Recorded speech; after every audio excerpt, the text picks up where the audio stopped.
Ölkədə və dünyada baş verən ən son hadisələrdən xəbərdar olmaq üçün videonu bəyənib, kanala abunə olub, bizə dəstək ola bilərsiniz.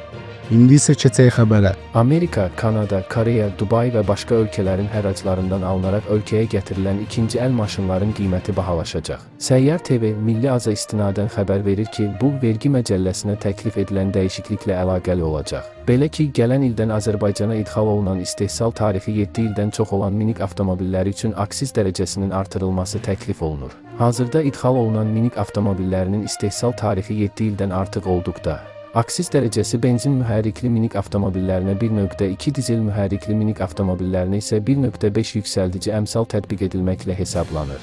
Layihəyə əsasən 2026-cı il yanvarın 1-dən Azərbaycana idxal olunan minik avtomobillərinin istehsal tarixi 7 ildən artıq olduqda, aksiz dərəcəsi hesablanmış məbləğə benzin mühərrikli minik avtomobillərinə 1.5, dizel mühərrikli minik avtomobillərinə isə 2 yüksəldici əmsal tətbiq edilməklə hesablanacaq. Yəni, ili 2019-cu ildən aşağı olan maşınları ölkəyə gətirmək baha başa gələcək. Dizel mühərrikli maşınlarda bu artım daha çox hiss ediləcək. Məlum olduğu kimi, hazırda ölkəyə yaşı 10-dan yuxarı olan maşınların gətirilməsi qadağandır. Bu layihə təsdiqlənsə, heç kim yaşı 7-dən az olan maşınları ölkəyə gətirməyin marağında olmayacaq. Bu da bazarda ili 2019-dan köhnə ikinci əl maşınların qiymətində artımla nəticələnəcək.